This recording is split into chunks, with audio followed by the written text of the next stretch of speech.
Boa noite, irmãos. Graça e paz a todos.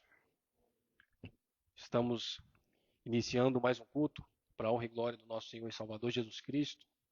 Mais um domingo, mais uma semana findando, né? Na verdade, uma semana começando, primeiro dia da semana. Gostaria de agradecer a Deus, primeiramente, por todos aqui presentes, por estarmos todos com saúde, dispostos aqui a ouvir a palavra do Senhor. Convidar os irmãos a ficarem de pé, para nós orarmos, iniciarmos o nosso culto. Que seja um culto agradável ao Senhor, que tudo o que for dito, pregado, falado, louvado, cantado, seja para engrandecer o nome dele. Amém? Senhor Pai Santo, Deus Eterno, Todo-Poderoso, estamos aqui, Senhor, diante da tua igreja, diante de pessoas, meu Pai, que estão com o coração aberto, com a mente aberta para ouvir a tua mensagem, para ouvir a tua palavra.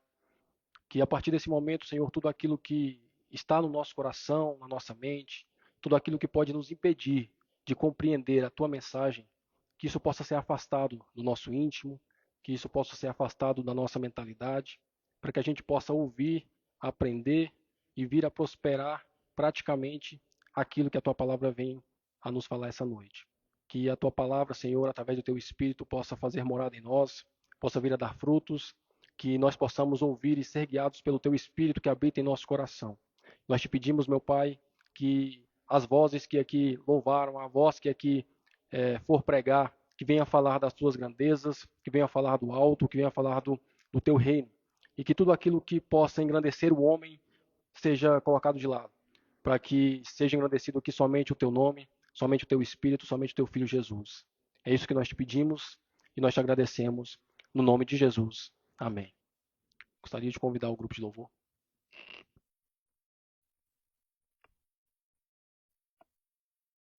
Boa noite, irmãos. Graça e paz.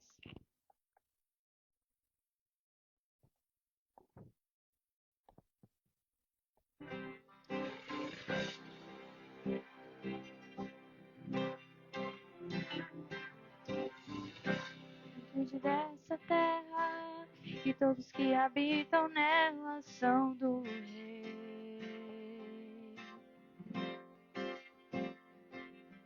Foi Ele quem criou os mares, fundou os rios e suas margens, sim, o Rei.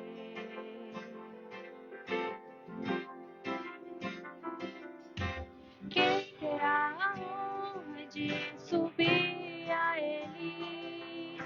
E quem conhecerá sua morada? Aquele que renunciar as mãos e o coração guardar, será parte da geração que face a face o verá. Abre-se os portais, o Rei da Glória vem aí. Eu não merecia tê-lo, mas Ele é quem habita em mim. Por isso eu quero adorar e declarar que Ele é Senhor. Além de tudo, Ele é Rei e digno do meu louvor. Abre-se os portais, o Rei da Glória vem aí. Eu não merecia tê-lo, mas Ele é quem habita em mim. Por isso eu quero adorar e declarar que Ele é o Senhor.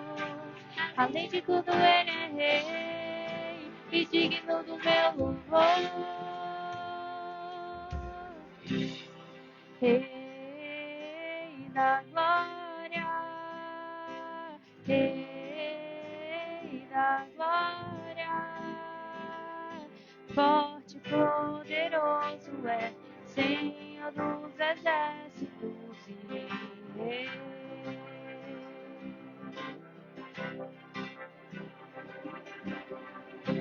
Rei da glória, Rei da glória,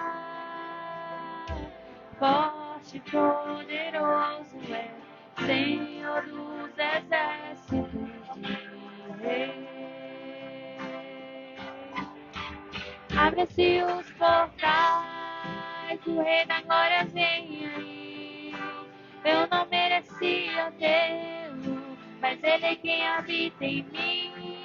Por isso eu quero adorar e declarar que Ele é Senhor. Além de tudo, Ele é Rei e digno do meu louvor. Abre-se os portais, o Rei da Glória vem aí. Eu não merecia tê-lo, mas Ele é quem habita em mim. Por isso eu quero adorar e declarar que Ele é Senhor. Além de tudo, Ele é Rei e digno do meu louvor.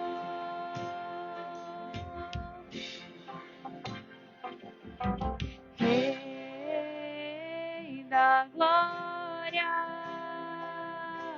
Rei da glória, forte e poderoso é, Senhor dos exércitos de Rei. Agradecemos a oportunidade.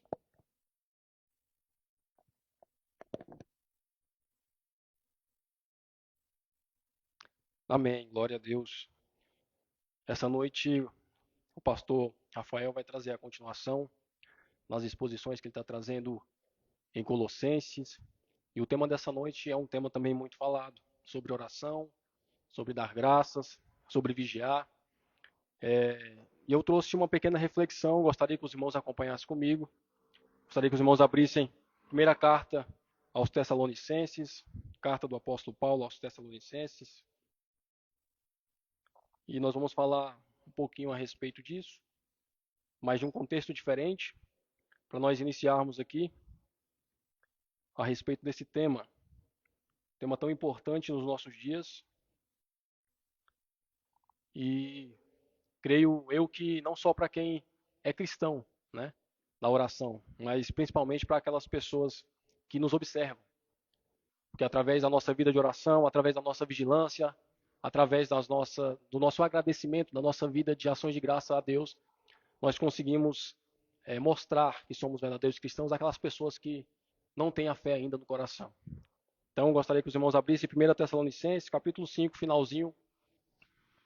Capítulo 5, nós vamos focar em 2 versos, verso 17 e 18.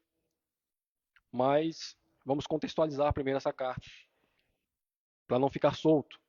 Então, essa carta escrita pelo apóstolo Paulo, por volta dos anos 50 ali, depois de Cristo. Uma carta que vem com mensagens fortes e firmes sobre ressurreição de Cristo, sobre a nossa ressurreição, doutrinas basilares do cristianismo. O apóstolo Paulo escreve com um propósito específico de doutrinar, né, as igrejas, e com essa igreja não é diferente.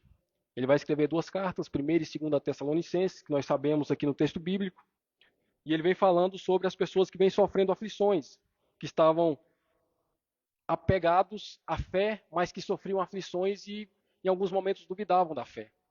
Alguns momentos duvidavam ali das aflições que estavam sentindo, esperando a vinda de Cristo.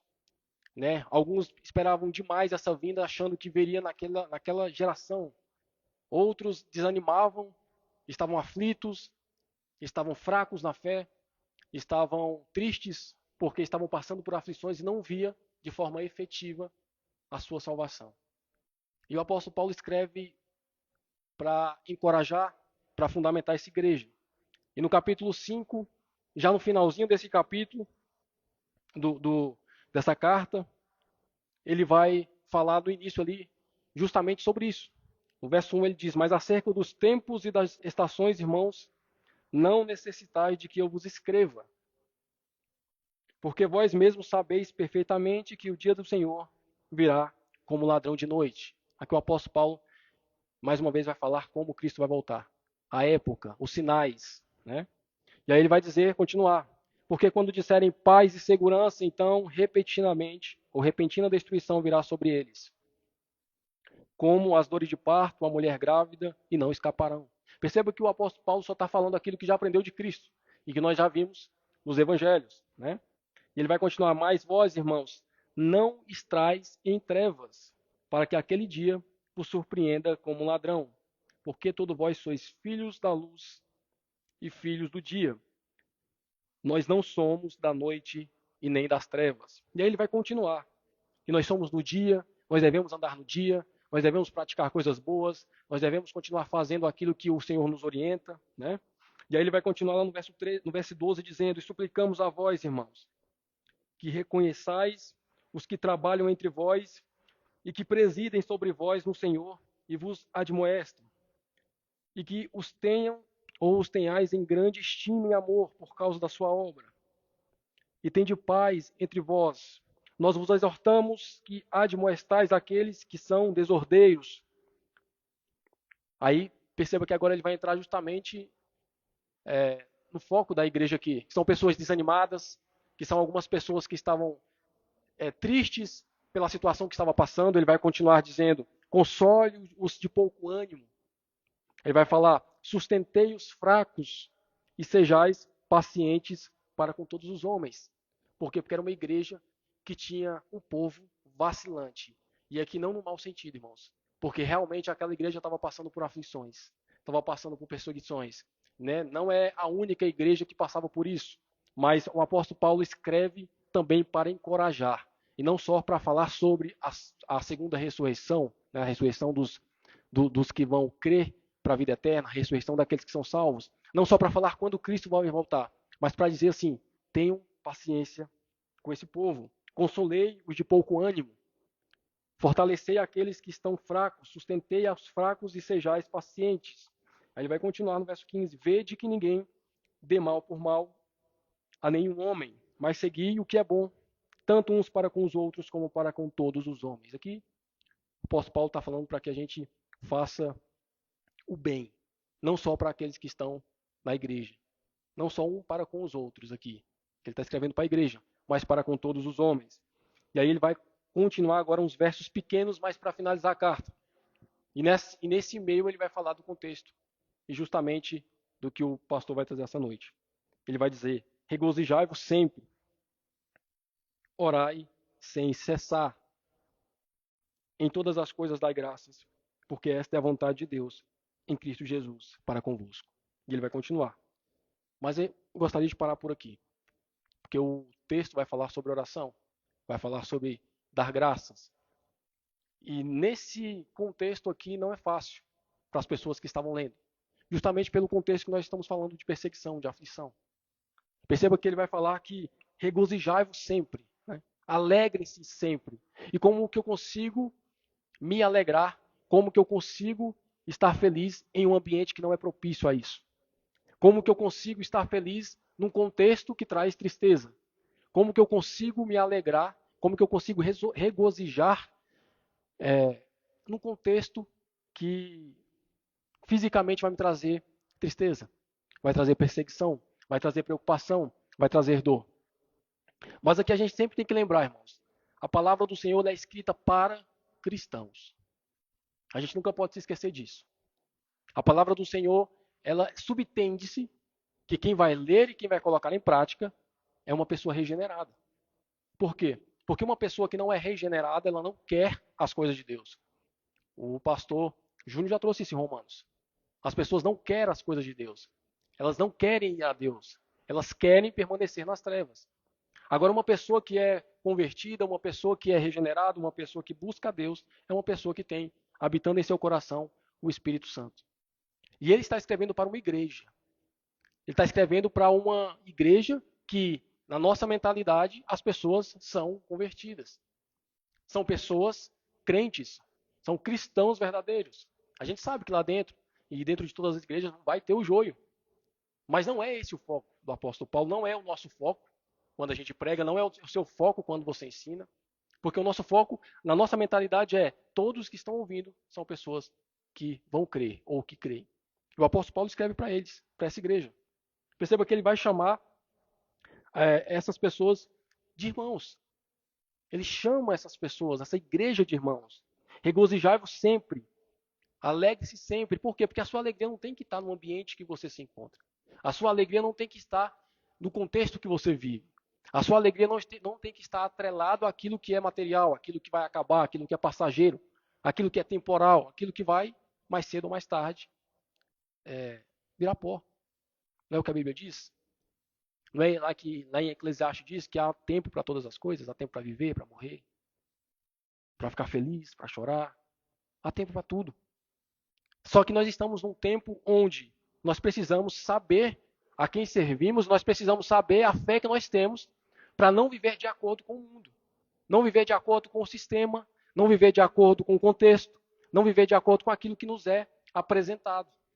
Porque se eu ficar à mercê daquilo que me é apresentado, eu vou ser sacudido, levado de um lado para o outro, pelos meus sentimentos, pelas minhas vontades, pelas doutrinas, por aquilo que eu acho, por aquilo que eu quero, por aquilo que eu penso. Aqui não, o apóstolo Paulo está escrevendo para uma igreja perseguida, para uma igreja aflita, dizendo: regozijai-vos sempre, orai sem cessar. E o interessante aqui do orar sem cessar é você estar orando o tempo todo. Mas não é aquela oração que nós conhecemos de ser o religioso o tempo todo estar de joelho. Não, isso é oração também. Mas o orar sem cessar aqui é você estar em oração durante todo o tempo, durante toda a sua vida. Durante acordou até a hora de dormir, você está em oração. E como que eu faço essa oração o tempo todo? É você estar fazendo tudo para a honra e glória do Senhor. É você ter em sua mentalidade, ter na sua cabeça, ter dentro de você a vontade de estar glorificando a Deus em tudo que você faz. Em tudo que você fizer, você vai agradecer. Em tudo que você fizer, você vai pedir. Em tudo que você fizer, você vai estar lembrando dos preceitos do Senhor. Isso é orar sem cessar. É você não parar, não desconectar, não quebrar a comunhão que você tem com o Senhor Jesus durante todo o dia.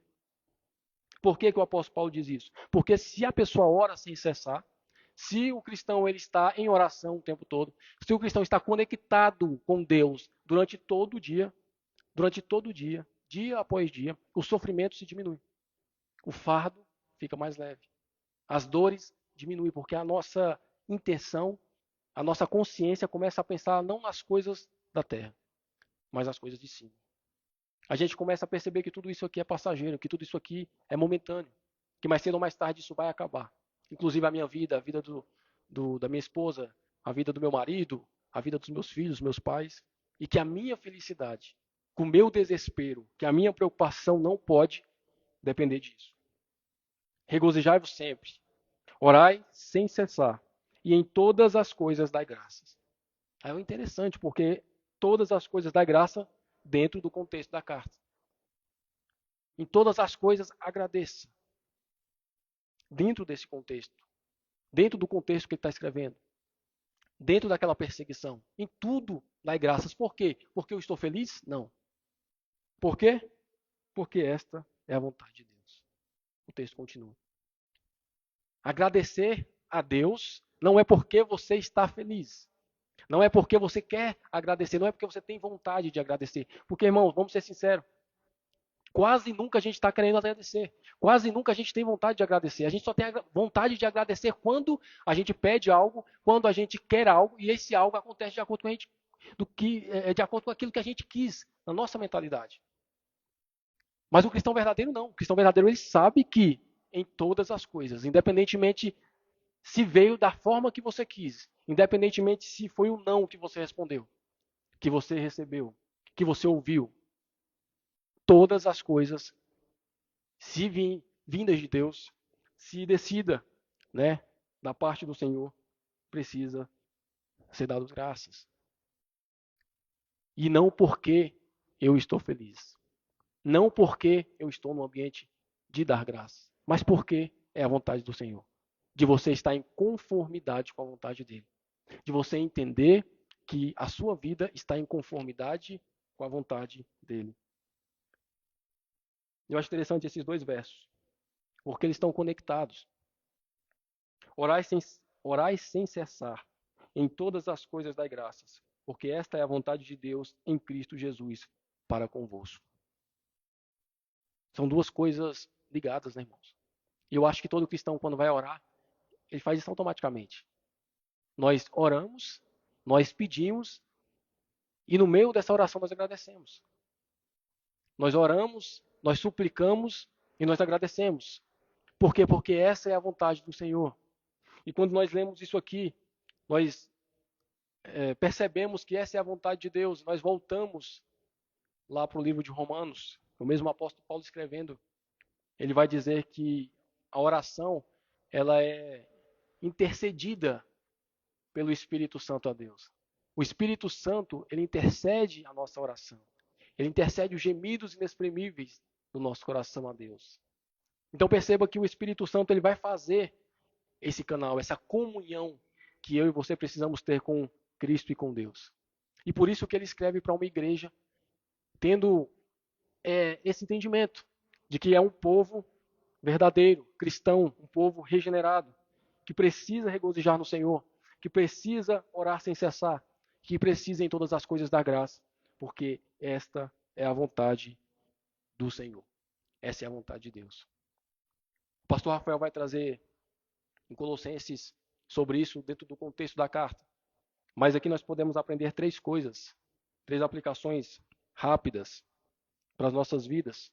São aplicações que eu creio que se nós fizermos, nós vamos ter um pouco mais de comunhão com Deus. Primeiro, essa carta me diz que, independente da situação que você está vivendo, independente do mundo que você vive, independente daquilo que prega, né? O sistema de governo, a forma, a legislação, independente de tudo, a nossa alegria tem que estar no Senhor. A nossa alegria não depende disso. Não depende de governante, não depende de renda A, renda B, não depende de partido político, não depende de perseguições. A nossa alegria tem que estar no Senhor. Por quê? Porque tudo está no controle dele. Essa é a primeira aplicação. A segunda aplicação é, durante o dia, vamos tentar orar sem cessar. Em todos os momentos da sua vida, faça aquilo que a palavra do Senhor aprova. Faça aquilo que o Espírito Santo instrui. Faça aquilo que você já aprendeu como princípio. Porque muitas vezes nós vivemos e temos muitas coisas ainda a aprender. Mas a Bíblia diz que nós precisamos andar de acordo com aquilo que nós já aprendemos. Nós precisamos andar de acordo com aquilo que nós já tivemos de revelação do Senhor. E se todos os dias nós aplicarmos isso, orarmos sem cessar, agradando ao Senhor em todos os atos, em todas as decisões, em tudo aquilo que nós vamos fazer, ao acordar até dormir, nós estaremos orando sem cessar. Nós estaremos suplicando. Nós estaremos agradecendo. A terceira aplicação aqui desta noite é que nós precisamos ser gratos a Deus em todas as coisas. E todas as coisas precisam ser entendidas não só como aquelas que são desejáveis por mim, mas também aquelas coisas que Deus nos dá que muitas vezes nós não queremos. Aquelas coisas que muitas vezes Deus nos dá e que nós pedimos justamente o contrário. Talvez algo para o filho, para a esposa, talvez algo particular, espiritual, físico, talvez um sofrimento que nós não queremos e que é necessário que nós passemos para a gente aprender. Qualquer coisa, irmãos. Se você é um cristão, você é filho de Deus e como filho ele te instrui. Se você é cristão, você é filho de Deus e como diz nos versos anteriores, mas vós não estáis em trevas. Lá no verso 4. Para que aquele dia vos surpreenda como ladrão. Porque todos vós sois filhos da luz. E se nós somos filhos da luz, como diz o verso 5, nós precisamos dar graças em todas as coisas. Não porque é minha vontade dar graças, mas porque isso agrada ao Senhor. Porque é da vontade de Deus em Cristo Jesus para convosco. É isso que a palavra do Senhor diz. Então, 3 coisas simples. Não importa o ambiente que nós estamos. Nós estamos vivendo como filhos da luz. E como filhos da luz, nós temos que orar sempre. Nós temos que agradecer sempre. Porque essa é a vontade do Senhor para conosco. Tendo isso, agradecendo todos os dias, você sendo um pouco mais grato, você pedindo a Deus, você rogando a Deus, você vivendo todos os dias de acordo com os princípios bíblicos, mas de acordo com a palavra, não de acordo com a doutrina humana, não de acordo com aquilo que eu acho, de acordo com a palavra. Tendo o espírito limpo, a consciência pura, uma consciência não cauterizada pelo erro, uma consciência não insensível ao pecado. Se você vive dessa forma, você está vivendo sem cessar, orando sem cessar em Cristo Jesus. E automaticamente você vai ser uma pessoa mais grata. Porque você vai ter mais comunhão. Você vai conseguir ver um vislumbre espiritual maior. Você vai entender situações da sua vida que é necessário que você passe. E que você vai passar dando graças, como o apóstolo Paulo fez, como os outros apóstolos fizeram e como o verdadeiro cristão faz. Ele agradece por todas as coisas. Amém? Que Deus possa abrir a nossa mente, o nosso coração para esses versos, que isso fique na nossa mente, que possa realmente vir a nos fazer praticar a oração, a confiança em Deus, independente das circunstâncias, e o agradecimento. Ser grato em todas as situações, lembrando que isso é agradável ao Senhor. Essa é a vontade do Senhor. Um cristão grato é um cristão que sabe aquilo que Deus quer, independente da situação, e que aceita a situação que você está vivendo. Seja aquilo que seja um problema, seja uma dificuldade, seja uma dor, qualquer coisa, irmãos. Se você é um cristão verdadeiro, você vai ser grato por aquilo que você está passando, porque essa é a vontade do Senhor. Amém? Gostaria de convidar o grupo de louvor. Logo em seguida, o pastor Rafael vai trazer a palavra. Eu gostaria de convidar o irmão Frank para fazer a oração.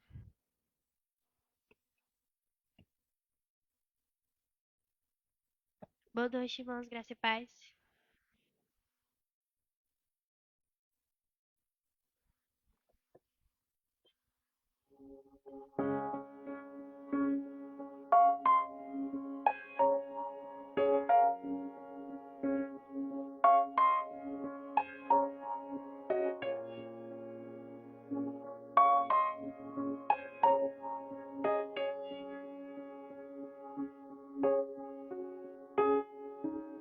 Bem diferente das histórias que eu ouvi.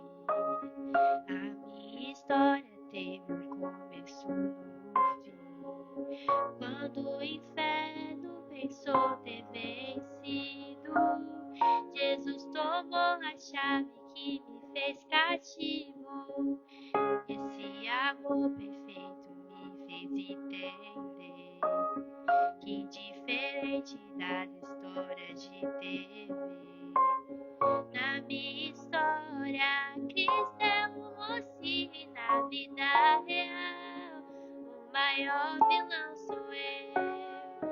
Ganhar o mundo e perder a mim, estar no caminho e não chegar ao fim. Na minha luta com meu eu contra mim mesmo, os meus gigantes são os meus próprios desejos. E o que sai contamina mais do que entrou. Só Deus sabe o perigo de um homem sem amor. Olhar pra cruz é como olhar para o espelho. Reflete a glória que revela os meus defeitos. Na vida real, o maior vilão sou eu. Na vida real, o maior vilão sou eu.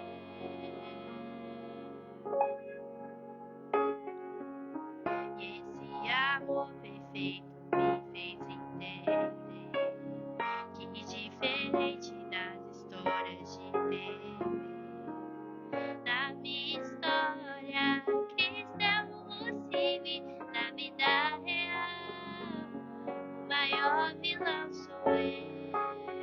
Ganhar o mundo e perder a mim, estar no caminho e não chegar ao fim.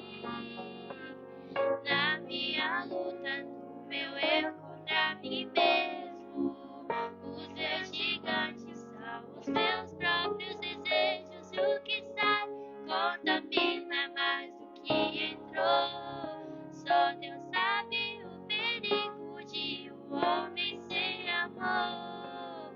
Olhar pra cruz é como olhar para um espelho.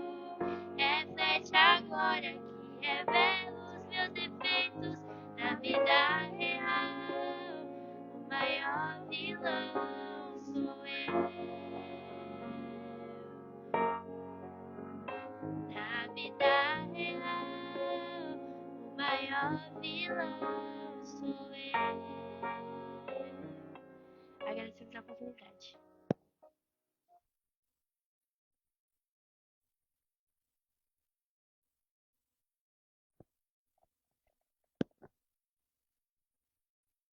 Amém. Glória a Deus. Vamos ficar de pé, irmãos. Vamos orar por ele toda essa noite. Pastor Rafael. Amém. Querido Deus, eterno Pai, graças te damos, ó Deus, pela tua bondade, pela tua misericórdia. Queremos nesse momento, ó Deus, orar pela vida do teu servo, pastor Rafael. Te pedimos, ó Deus, bênçãos sem medidas sobre a vida dele, ó Pai. Que o Senhor abençoe a sua saúde física, sua saúde espiritual, emocional.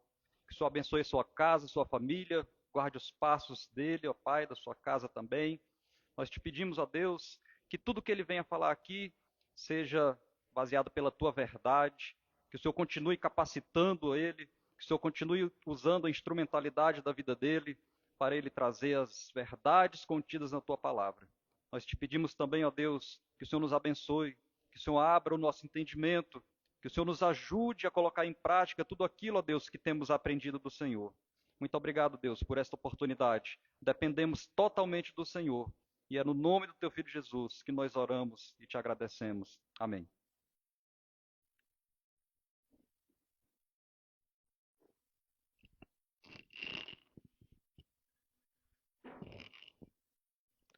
Amém, irmãos.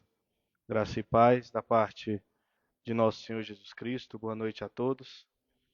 É um prazer, é grandioso sempre estarmos diante do nosso Deus, na presença dele, em espírito, como igreja, né, juntos, com o único intuito de crescer mais, aprender mais, né, engrandecer o nome dele. E por isso eu sou grato pela oportunidade que ele sempre nos dá, né, de louvar o nome dele e fazermos parte do seu povo, do seu corpo, sermos coerdeiros com Cristo, né? E por isso eu quero agradecer a vida de cada um dos irmãos, aos que estão também e irão nos acompanhar posteriormente pelas redes sociais. Amém? Sem demora, vamos dar continuidade às nossas pregações, né? E hoje, se assim Deus permitir, nós terminaremos a carta do apóstolo Paulo aos Colossenses. Já viemos aí de algum tempo nessa carta. Ela é uma carta pequena, com 4 capítulos somente, correto? E falamos muito sobre ela já. E hoje, se Deus permitir, estaremos finalizando essa carta para a glória do nome do Senhor. Então, abra sua Bíblia na carta do apóstolo Paulo aos Colossenses, no capítulo 4. E vamos ler, irmãos, dos versos 2 ao verso 18. Né? Lembrar aos irmãos que na pregação anterior, nessa carta, nós falamos dos versos do capítulo 3, correto? Dos versos 18 ao capítulo 4, verso 1. Né? Nós falamos sobre isso na última pregação dessa carta. E hoje nós leremos capítulo 4, verso 2 ao verso 18. Lembrar aos irmãos que estão nos assistindo através das redes sociais que a versão que nós utilizamos geralmente é a versão King James 1611, né, uma versão mais tradicional, mas independente da versão que você tiver na sua casa, bíblica, você vai conseguir acompanhar tranquilamente. Amém? Todos aí abriram? Então vamos ler a palavra do Senhor e posteriormente voltaremos nesses estudos. Colossenses capítulo 4, versos 2 ao 18.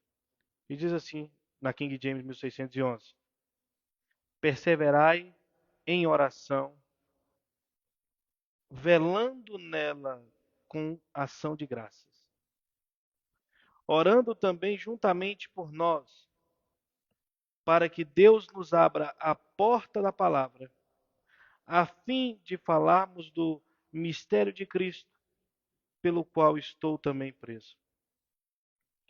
Que eu possa manifestar isto como eu devo falar. Andai com sabedoria para com os que estão de fora, remindo o tempo. A vossa palavra seja sempre com graça, temperada com sal, para que saibais como vos convém responder a cada homem. Todo o meu estado tíquico vos fará saber, irmão amado e fiel ministro e conservo no Senhor, o qual vos enviei para o mesmo propósito, para que saiba, do vosso estado e console os vossos corações. Juntamente com Onésimo, amado e fiel irmão, que é um de vós. Eles vos farão saber todas as coisas que por aqui se passam. Aristarco, que está preso comigo, vos saúda. Marcos, o sobrinho de Barnabé, acerca do qual já recebestes mandamentos, se ele for ter convosco, recebei-o. E Jesus, chamado Justo, os quais são da circuncisão. São estes unicamente os meus cooperadores no reino de Deus, e para mim tem sido consolação. Epáfras, que é um de vós, servo de Cristo, vos saúda, sempre trabalhando ardentemente para vós em orações, para que vos conserveis firmes, perfeitos e completos em toda a vontade de Deus. Porquanto eu dou testemunho de que ele tem grande zelo por vós, e pelos que estão em Laodiceia, e pelos que estão em Hierápolis. Lucas, o médico amado, e Demas, saúda-vos. Saudai os irmãos que estão em Laodiceia, e Ninfa, e a igreja que está em sua casa. E quando esta carta tiver sido lida entre vós, que seja lida também na igreja de Laodiceia, e também leia a epístola de Laodiceia. E dizei a Arquipo, atenta para o ministério de que recebestes no Senhor, para que o cumpras. Saudação da minha mão, de Paulo. Lembrai-vos das minhas prisões. A graça seja convosco. Amém. Amém, irmãos. Glória a Deus. Nós já estamos, como eu disse, há algum tempo nessa carta. E para finalizarmos, o pastor Marco Anel já trouxe. Hoje o tema desta noite fala-se acerca de oração, fala acerca de cautela, né? De vigiar, fala acerca de ação de graças, de exultar a Deus em ação de graça. E tudo isso no contexto da carta que Paulo trouxe aos Colossenses. E é sabido de todos os irmãos o que essa carta trouxe para nós, né? Não custa nada lembrarmos que esta igreja ela estava sendo atacada por uma série de pensamentos que iam totalmente contra a verdade do Evangelho de Deus. Nós falamos que a heresia que estava sendo disseminada dentro dessa igreja, ela foi tão forte que ela ficou conhecida como heresia dos Colossos, que foi uma mistura de vários pensamentos, de judaizantes, de pensamentos gregos, romanos, de gnósticos, dignósticos, de teologia mística, no quesito de consulta a anjos, né? Então foi como nós chamamos, né? Como nós falamos no interior, foi um balaio que eles fizeram, juntaram tudo, misturaram, estava sendo disseminado dentro dessa igreja. E Paulo, desde o início da carta, ele se fundamentou, como nós falamos, né? Essa carta ela é um dos maiores tratados cristológicos de Paulo. Então, toda vez que nós estudamos a matéria na teologia que se chama Cristologia, a carta de Colossenses ela é quase um pilar desta matéria. Por quê? Porque Paulo defende veementemente a pessoa de Cristo como Deus e como homem nessa carta. Não que não seja defendido na palavra, mas aqui de maneira veementemente, por quê? Por conta das heresias que eram disseminadas, tentando diminuir a pessoa de Deus, a pessoa de Cristo, a autoridade de Cristo, a divindade de Cristo, o poderio de Cristo, né? Os atributos divinos em Cristo, a humanidade de Cristo também, em todo o sentido amplo, a suficiência da morte de Cristo, da ressurreição de Cristo. E nós vimos que Paulo, ele ataca diretamente estes pontos. Na saudação, ele já fala da redenção, ele já fala da excelência, ele já fala da reconciliação de Cristo conosco. para Deus, né? Ele já fala ali do ministério que ele sofre e do que os cristãos têm sofrido em prol do reino de Deus, em contrapartida com os hereges que estão mentindo dentro das igrejas, trazendo um evangelho que Cristo não é suficiente, ou que ele é fácil demais, ou que ele é inalcançável sem a sabedoria humana, ou que ele é inalcançável sem as experiências místicas. E Paulo ataca veementemente. Nós vimos isso no capítulo 2. Ele vai falar que o cristão ele vive em Cristo e não em teologias humanas, mundanas, pensamentos filosóficos, verdades tradicionalistas, né? Ele fala da plenitude da obra de Cristo. Ele vai falar que em Cristo habita corporalmente toda a plenitude da divindade, mostrando que Cristo de fato é 100% homem e 100% Deus, né? Não se separa, não, a sua natureza não se distingue, né? Nós chamamos de união hipostática dentro da teologia. Ele, no próprio capítulo 2, ali no finalzinho, ele exorta a respeito dos rituais místicos que eram feitos ali. Em que sentido? Por conta de não ter suficiência em Cristo. Eles começaram a pregar que Cristo não era de fato suficiente. O que precisava? Precisava de uma circuncisão, precisava de um guarda de um dia, precisava de um conhecimento superior, os gnósticos, precisava de conselhos de anjos, né? E ele fala, olha, ainda que venha um anjo falar qualquer coisa aqui, que é um evangelho que não foi eu que trouxe, que seja o que? Maldito, não é verdade? Ele fala no início do capítulo 3 sobre o velho homem e o novo homem. O velho homem que vivia de uma forma errada, que vivia de preceitos errados, e agora o novo homem que está unido com Cristo, por Cristo e para Cristo. E aí ele começa a falar dos exercícios e das virtudes cristãs, nós falamos sobre isso, aí nós começamos a falar, né, a evidência da regeneração, a evidência da santificação, a evidência da regeneração, justificação, santificação, a evidência das obras de Cristo na família, as evidências da obra de Cristo na sociedade. E falamos por último, né, justamente nesse sentido, maridos, mulheres, filhos e no trabalho. Foi o que nós falamos na última pregação. E aí caímos aqui no capítulo 4, versos 2 ao 18. Que é o quê? Ele fez toda a sua abordagem, apontou o erro, a heresia, a mentira, e ele de fato apontou, trouxe à luz a escuridão que estava sendo plantada dentro da igreja, que estava sendo disseminada, e mostrou que de fato quem se envereda para esse lado é porque não conhece e não foi de fato regenerado. Ele trouxe de fato esses exemplos de evidência de uma regeneração, justificação, santificação e frutos, no sentido de que quem não estiver de fato regenerado, justificado, santificado, ele de fato vai enveredar por esses caminhos de heresias, como estava acontecendo em Colosso. E aí ele entra no capítulo 4, verso 2, finalizando a carta. E com isso, ele nos traz justamente os temas dessa noite, que é oração, que é vigília, né? Cautela, vigiar e dar graças, além de falar dos seus companheiros. E aí, no versículo 2, ele diz assim: perseverai em oração. Irmãos, é interessante esse termo porque Paulo ele fala em toda a sua carta sobre heresias e dificuldades, fala da dificuldade do seu ministério. Nós sabemos que essa carta é uma carta em prisão, então ele estava preso, mas ele nunca deixa de falar da comunhão, né?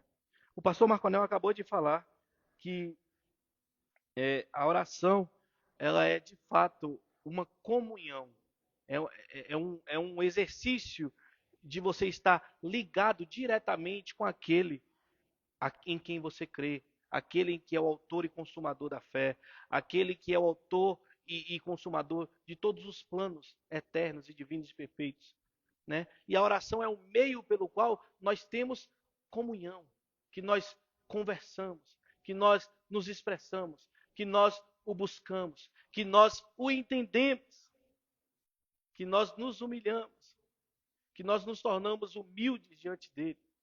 E ele diz: perseverai em oração, né? Então, a oração, ela é a alma, é o oxigênio do espírito do cristão. Essa é a verdade. A oração é um canal de comunicação que Deus nos deu para estarmos em comunhão com Ele. Os irmãos lembram, sim, do período do Velho Testamento, veterotestamentário, aonde as pessoas elas iam ao sacerdote e o sacerdote ia a Deus. Deus falava com o profeta e o profeta falava com o povo. Nós sabemos que essa era a normativa, era o meio que era feito no Velho Testamento. Claro que, não diferente disso, não existia oração. As pessoas falavam com Deus, oravam, pediam, suplicavam. Mas existia essa regra, né, de comunicação. Porém, nós sabemos que quando Cristo ele é crucificado, aquele detalhe de o véu se rasgar, né, nós sabemos que tudo aquilo não é meramente físico, mas tem sim aplicações espirituais no sentido de que a partir de agora, Cristo é o nosso verdadeiro sumo sacerdote, é o nosso verdadeiro profeta, é o nosso verdadeiro rei e é o nosso Deus. Em que sentido? Em que não há nenhum meio de ser salvo a não ser por Cristo Jesus, o homem. Não há nenhum meio de comunicação, não há nada que nos ligue a Deus a não ser pelo próprio Cristo. E esse Cristo nos abre esse canal de quê? De uma comunicação direta através dele. De uma comunicação direta, de comunhão através dele. E quando ele diz perseverar em oração, é justamente nesse sentido. Quando ele trouxe todas as explicações a respeito da evidência da regeneração. Você ser verdadeiramente regenerado, mudar a mente, mudar o coração. Um coração que era outrora tendencioso ao mal, agora é regenerado pelo Espírito de Deus para fazer a vontade de Deus. A santificação, a justificação de Cristo, tudo isso nos linka ao canal de comunicação diretamente com Deus, que é a oração. E nós temos como cristão a obrigação, o dever de estar perseverantes em oração. Não é mais, não é uma mera casualidade. Né? Por que eu digo isso? Porque muitas pessoas acham que oração, como ele mesmo diz, o próprio Cristo, lá em Mateus capítulo 6, que oração não é meramente repetir frases, né? Não é meramente decorar textos, não é meramente ser automático. Ah, meu querido Deus e eterno Pai, Senhor, não é palavras bonitas. Oração, de fato, é comunhão, é comunicação. É você mostrar as suas debilidades, as suas fragilidades. É o que Cristo fala. Mesmo por mais que o Pai que te conhece em secreto, Ele quer que você converse com Ele em secreto. Ele quer. Ele sabe tudo que você pensa, tudo que você vai pedir, mas Ele quer que você comunique com Ele, converse com Ele. Viva uma vida perseverante. E esse perseverar é justamente o que o pastor Marco Anel trouxe agora há pouco. É orar sem cessar. E esse sem cessar não é que eu vou ficar a vida inteira, mas é o sem cessar no sentido de ser um modo de vida. Que a minha vida e a sua vida venha a ser uma vida de comunhão com Deus. Uma vida de comunhão com o nosso Senhor Jesus Cristo. E esse orar sem cessar não é somente palavras. A Bíblia vai dizer que existem muitos meios de comunicar com Deus. Muitas das vezes nós não conseguimos nem falar. E Ele diz que nos escuta como gemidos inexprimíveis. Não é? É a verdade. Ele sabe de todas as coisas. Ele sabe que muitas das vezes você não tem palavras, você chora. Você não tem palavras, você só pensa, você só se humilha. Mas a questão aqui é comunicação. É perseverar em um modo de vida. Quando Paulo diz perseverar em oração, é no sentido de que, Colossos, eu expliquei para vocês o que está acontecendo na igreja. Eu expliquei para vocês o quanto de heresias tem entrado, o quanto de brecha tem sido abertas dentro da comunidade por conta de pessoas que não perseveram na comunhão com Cristo. Veja, irmãos, isso é uma realidade. A igreja do Senhor, ela tem sido corrompida internamente por falta de zelo, por falta de comunhão. Não é? Nós temos até estudado isso em Mateus, falamos alguns estudos atrás, semana passada não tivemos estudo, mas já falamos há algum tempo atrás que por conta de o povo peca por não conhecer as Escrituras, nem o poder de Deus. E não conhecer é um dos fatos de não ter comunhão. A igreja está sendo corrompida internamente por falta de zelo, por falta de perseverança, na oração, inclusive. Porque se você persevera na oração, Deus responde. Veja, irmãos, é uma coisa interessante a gente falar isso aqui. A igreja, eu falo na atualidade, como nós já temos falado no estudo de Mateus também, ela tem sido aquele estágio de 8 ou 80, né? Ou você é um espiritual no sentido de místico, ou você quer ser somente racional. E esquece que a palavra de Deus ela tem poder, mas que ela também é racional. E aí o que vira?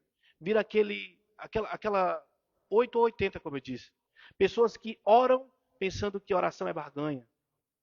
Pessoas que oram pensando que o próprio Deus, o próprio Cristo, o Espírito Santo é o quê? É um garçom das vontades. Que eles têm obrigação de fazer aquilo que ela quer. E isso não é oração, comunhão. Há também aqueles que acham que somente estudar, que somente se aprofundar.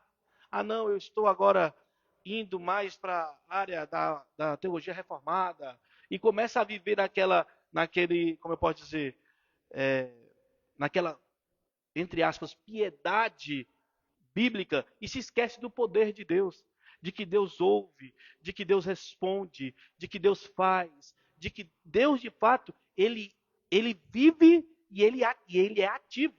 Deus não é um senhor que fica sentado na cadeira esperando a causalidade, não. Ele é ativo, ele é real, ele ouve, ele responde, ele age de eternidade a eternidade. E aí fica nessa, ou é 8 ou é 80. Ou eu oro com o sentido místico de querer que seja feita a minha vontade e não a de Deus, ou eu acho que somente estudar e esqueço o famoso saber do poder de Deus.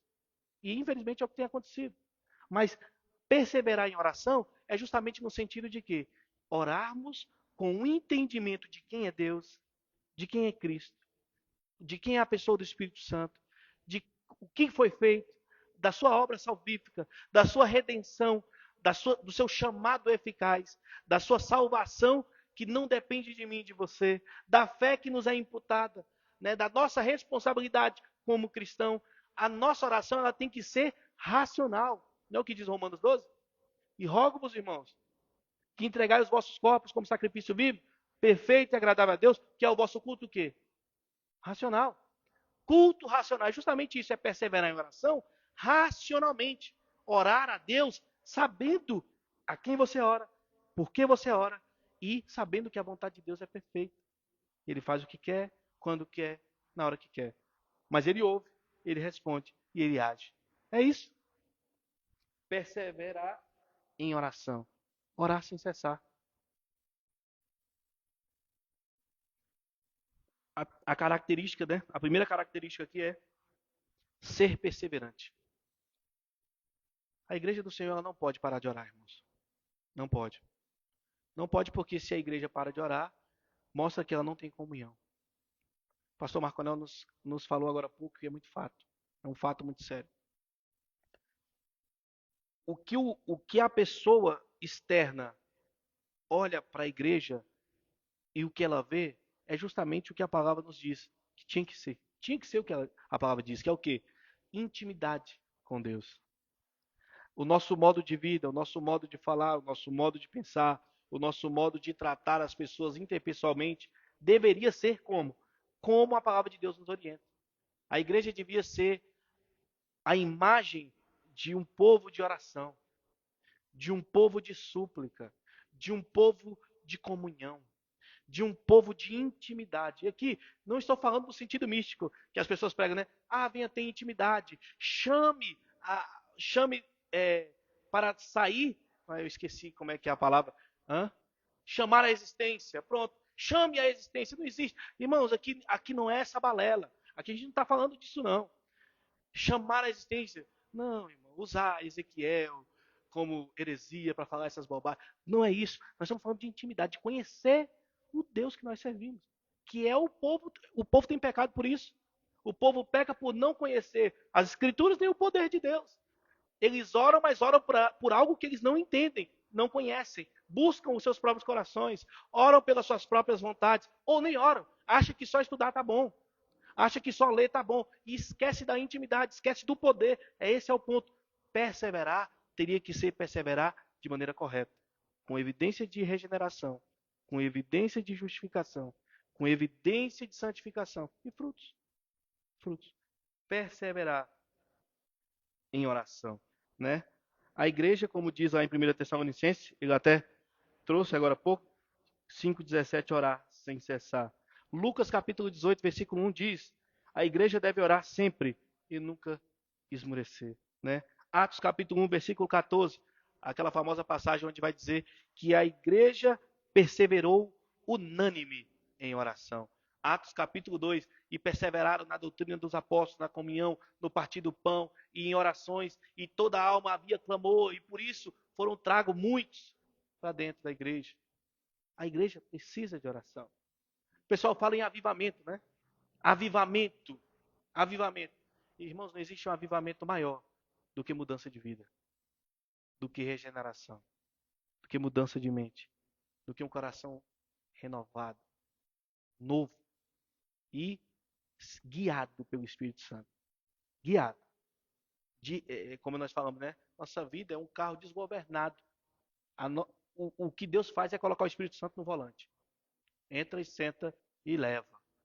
Porque senão, se depender de nós, a gente caía ribanceira abaixo, né? Eu vi um texto interessante e fala assim, o nosso Deus, ele não foi da vontade dele condenar pessoas, a vontade dele foi salvar alguns da condenação. E de fato, é verdade, porque todos estavam condenados. Todos estavam indo sentido precipício para a condenação. O que Deus fez? Escolheu pessoas de acordo com o beneplácito da sua vontade, para a glória do nome dele, para glorificar a ele, ser salvo por ele. E essas pessoas, elas têm que entender que buscar primeiro, a primazia é comunhão com o nosso Deus, né? A segunda coisa que diz aí no versículo 2 é vigiar. A oração, ela tem que ser vigilante. E veja, interessante. Por quê? Porque perseverar na oração é, de fato, nós já entendemos, é uma vida conforme a vontade de Deus, com comunhão. Mas essa vida, ela tem que ser vigilante, diferente do que muitas pessoas acham, né? Ou, como nós já falamos disso aqui mais uma vez, ou superestima o maligno, ou superestima o maligno. Ou põe em alta conta, ou põe em conta nenhuma. Infelizmente, irmãos, é 8 ou 80. Ou dá voz demais ao mal. Tudo é do diabo. Tudo foi o Satanás. Tudo é culpa de Satanás. Nada é responsabilidade. Outros que dizem que Satanás não é nada. É inofensivo. E acha que tudo é responsabilidade. Esquece de ter equidade na palavra. De tomar cuidado. De saber que, de fato, existe o mal. Existe o devorador. Existe Satanás, o adversário. E Cristo fala, vigiai e orai para não cair em tentação. Cristo sempre usa as duas palavras juntas. Oração, que é a perseverança em oração, orar sem cessar, e vigiar. No que sentido? Nós somos seres que são tendenciosos ao mal, ao pecado. Por mais que nós somos regenerados agora e temos a capacidade de fazer o bem em prol do reino de Deus, porque Deus nos capacita, se nós não vigiarmos, a nossa natureza pecaminosa ela é tendenciosa. Então, nós temos que orar perseverantemente? Sim, vigilantes. Podemos citar vários exemplos. Vamos citar o maior, um dos mais falados, exemplo de Pedro, né? Jesus Cristo fala, olha Pedro, estamos aqui no Getsemane, fica orando, fica vigilante aí. E Pedro cai no ronco. Daqui a pouco, quando Pedro acorda, estão os soldados tudo em cima do Pedro. Pedro arranca o facão, planta o facão na orelha do rapaz, e Cristo fala, não é assim não, rapaz. Você era para estar orando, vigilante. Pedro, ora, vigia. Não, senhor. Onde o senhor foi, eu estou com o senhor. Quando Jesus é levado, Pedro fica atrás das fogueiras, seguindo Jesus. Você conhece? Eu não conheço, não. Conhece? Eu nunca nem vi. Vigiar. É isso. Irmãos, vigiar é diferente de ser. A palavra vigiar no original é estar alerta.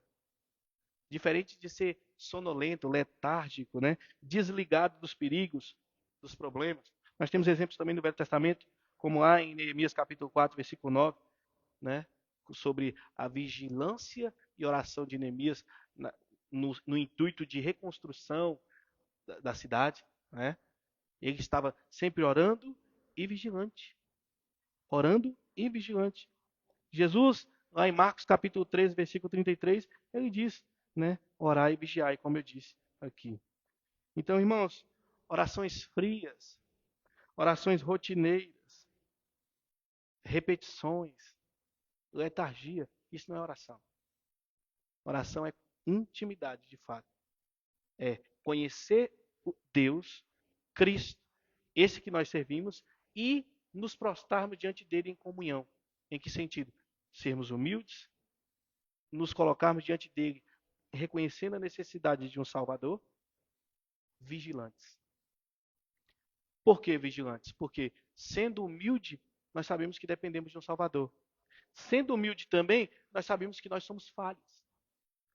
Sabemos que a igreja do Senhor é chamada de santa não pela capacidade do homem de santificar, mas pela capacidade de Cristo, pelo sacrifício salvífico que nos justificou, e nós seremos santos eternamente com Deus. E essa santificação, irmãos, ela é real e certeira. Ele não nos trouxe a capacidade de sermos santos, não. Ele vai nos santificar e nos glorificar eternamente. Isso é fato. Não é que Cristo nos deu a capacidade de ser salvo. Não. Ele salva, ele justifica, ele salva, ele santifica e ele glorifica. Isso é o fato. Então, quando nós oramos, nos humilhamos diante de Deus, nós não reconhecemos que precisamos de Deus, precisamos de Cristo, precisamos do auxílio do Espírito, que é o Consolador, sabendo que nós somos falhos. E por isso temos que vigiar. Por quê? Porque se pensar, eu vacilar aqui, eu tropeço. Tropeço. Vigiando sempre. E a palavra está aí, ó. Perseverar em oração, velando nela. Velando na oração. Vigiando. E aí, no último caso, essa oração ela tem que ser grata, né? Com ações de graças. O agradecimento é a marca do verdadeiro cristão. Irmãos, agradecer é a marca do cristão. Já deparou com aquela pessoa que se diz cristão e vive só reclamando? Cramunha, né? Como diz lá no interior. Uma cramunha sem fim. Nunca agradece. Sempre está ruim. Ah, irmão, ser cristão é difícil, não é? Ah, irmão, ser cristão é duro. No mundo era mais fácil. O pastor Marco Anel acabou de trazer a explicação do que é ação de graça. E a gratidão do cristão, ela não está linkada à situação do cristão. É justamente isso. A situação física, o estado físico, financeiro, emocional do cristão não tem nada a ver com a gratidão que o cristão tem para com o próprio Deus. Porque a gratidão que o cristão tem para com o próprio Deus é uma gratidão de algo que é independente de fatores humanos. Que é o quê? A salvação. Nós temos que ser gratos. Essa ação de graças aí é no sentido de sermos gratos por quem éramos e de onde Cristo nos resgatou. Que nada depende de mim e de você. Salvação não é por mérito, não é por escolha, não é por situação financeira, nem por situação intelectual. Salvação é por dom de Deus, graça. E essa ação de graça na oração é justamente nesse sentido. Nós temos que orar perseverantes, vigilantes e sendo gratos. Por quê? Porque nós estamos orando e nem merecíamos orar. Nem merecíamos ter comunhão com Deus. Porque Deus é santo e nós fomos resgatados. Fomos resgatados. Então temos que ser gratos a Deus pela situação que estamos hoje. Como? Como filhos. Fomos transportados de criaturas para filho. De criatura para povo de Deus. Corpo com Cristo. A ação de graça em todos os sentidos. É o cristão ter no coração, na mente e nos olhos o céu, a salvação, a santificação, a glorificação. Que tudo é um estado que é independente de vontade, intelecto, financeiro do homem. Essa é a ação de graça. Por isso que o pastor Marconel trouxe. A igreja de Tessalônica, ela estava sofrendo perseguição terrível.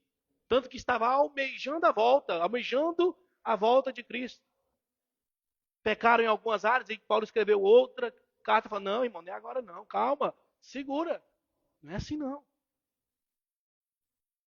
O almejo do cristão, de fato, é a Cristo.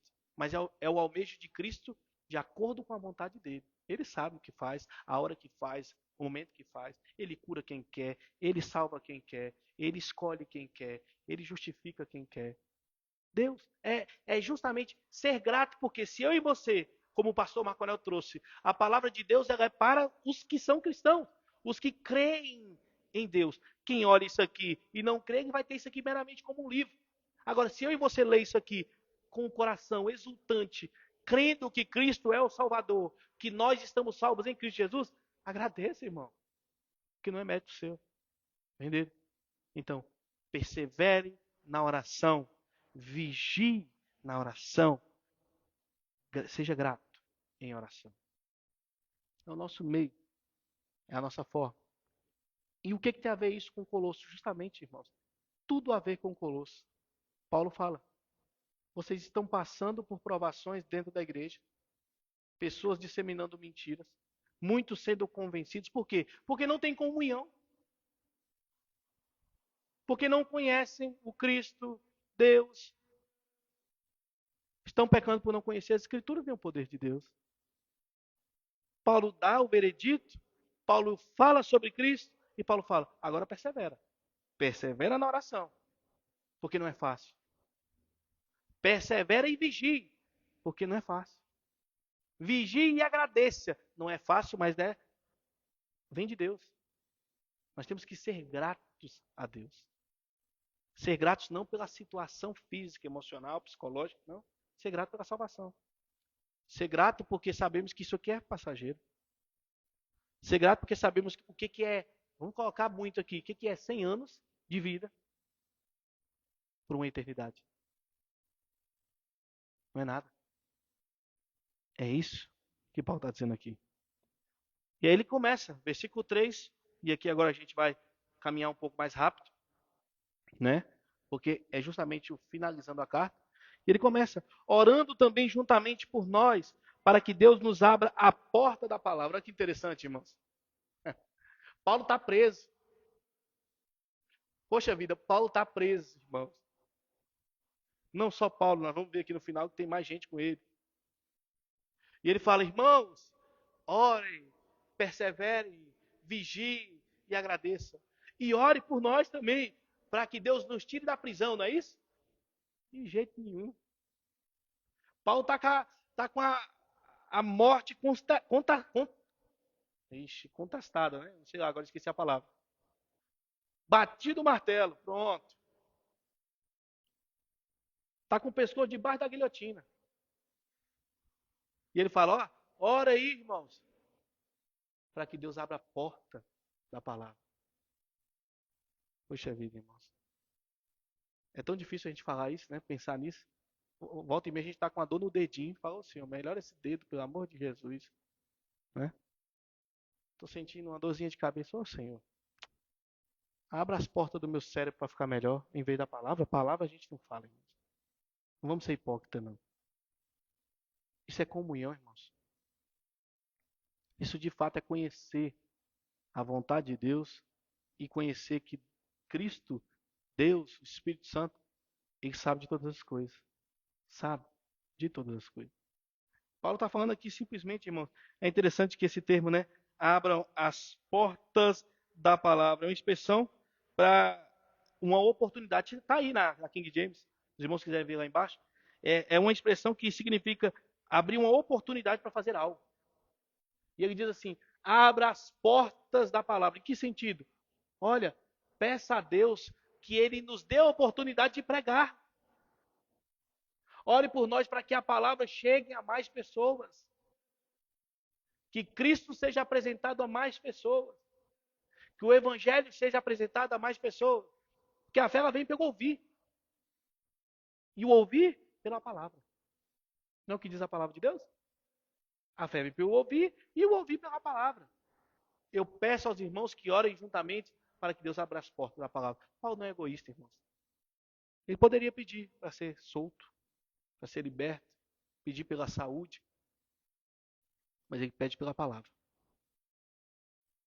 A fim de falarmos o mistério de Cristo, pelo qual também estamos presos. Ele dá o veredito, olha, eu estou aqui não porque eu sou ladrão, não. Não é porque eu sou uma pessoa fora da lei, às margens da lei, não. Eu peço a vocês que orem juntamente para que Cristo, que Deus nos dê uma oportunidade de continuar falando do mistério. Os irmãos já sabem qual é o mistério. O Evangelho. O mistério é o Evangelho. Toda vez que a Bíblia fala no Novo Testamento do mistério de Cristo, é o Evangelho. É aquilo que era oculto no Velho Testamento que foi revelado. O Evangelho, Cristo ressurreto, o Messias. E ele fala para que nós falemos mais do mistério. E diz, pelo qual nós também estamos presos. Estão presos por falar a verdade, por falar o mistério de Cristo. E ele diz aí no versículo 4, que eu possa manifestar isto como eu devo falar. Olha aí, olha a preocupação de Paulo, irmãos. A preocupação de Paulo não é estar doendo, está preso, se está no calabouço, se está numa prisão insalubre, se não está conseguindo falar, comer direito, não. Ele está falando assim, olha, pede a Deus para que dê mais oportunidade para a gente falar de Cristo. E falar como tem que ser feito. Não falar do jeito que eu quero, da maneira que eu penso, o que meu coração quer, da forma que eu acho, o que é feito hoje em dia. Não, ele fala assim, olha, eu estou aqui dentro da cadeia, eu estou aqui preso, mas eu preciso falar o Evangelho da forma que tem que ser falado. Independente de represália. Independente do que vai acontecer comigo.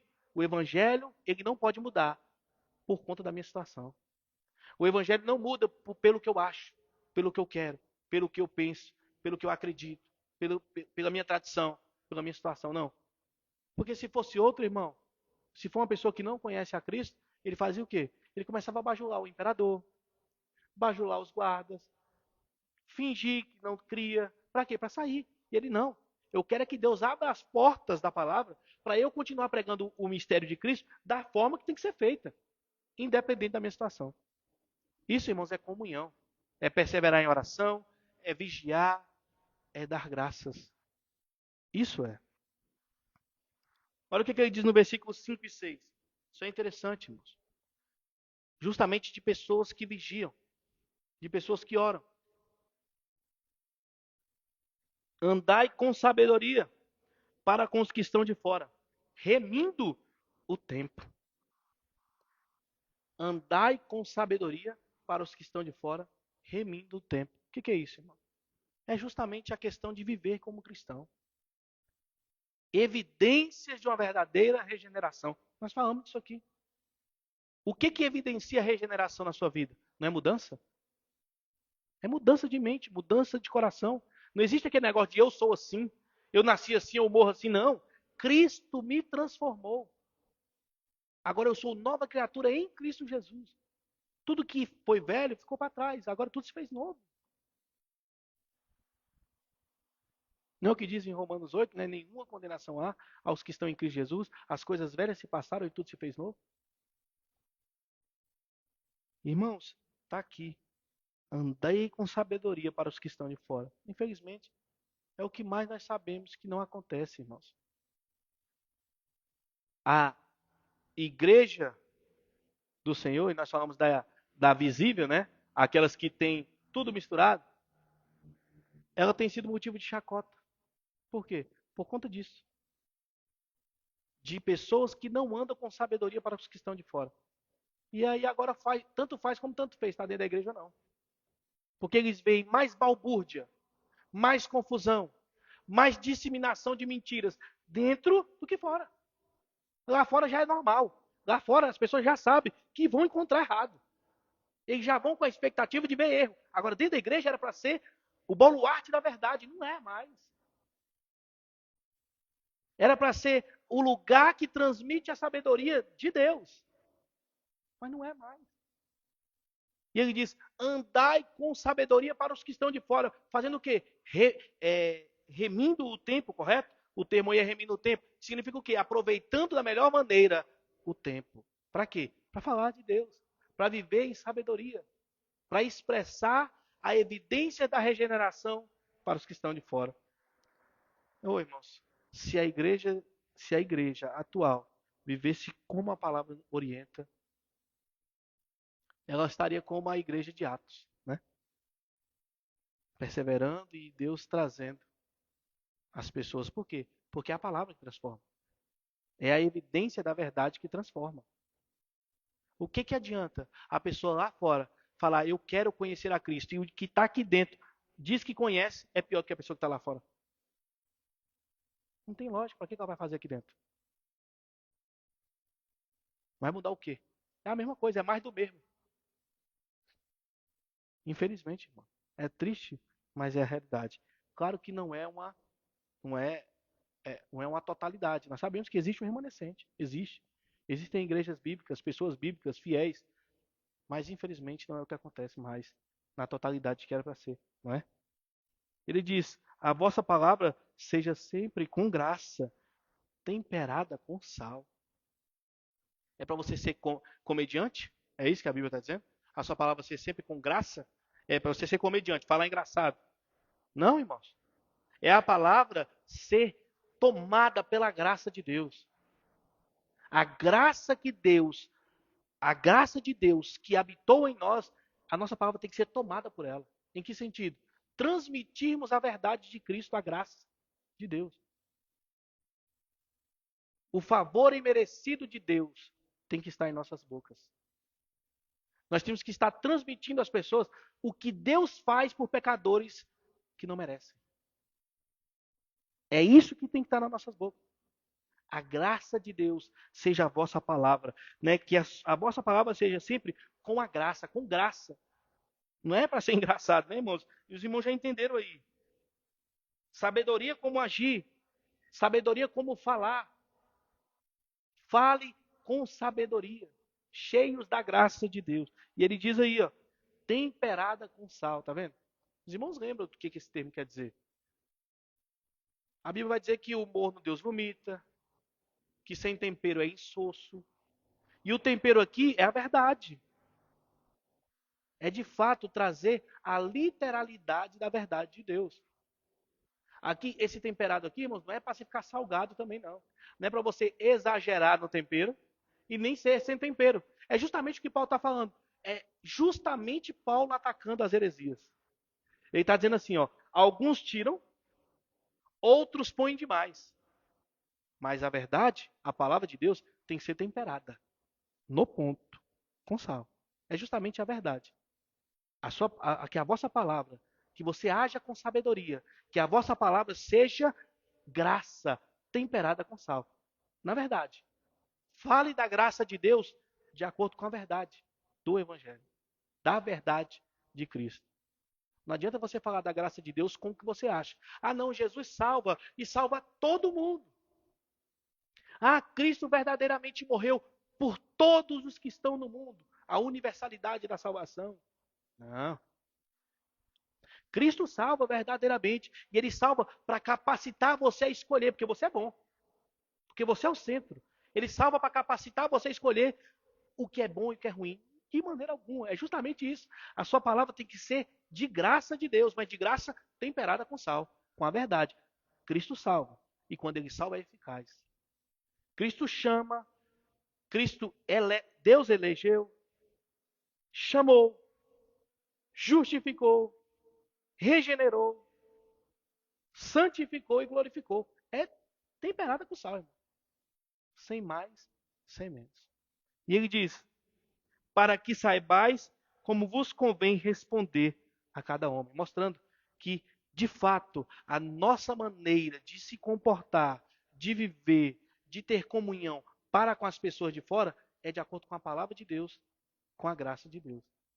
Então, quando nós agimos com comunhão, perseverando em oração, perseverando e vigiando, orando e vigiando, orando e com ações de graças, sendo sábio na maneira de agir com os de fora, sábio nas palavras com graça e temperado com sal, mostra de fato como nós temos que agir com as pessoas que estão de fora, que é o que tem faltado, né, irmãos?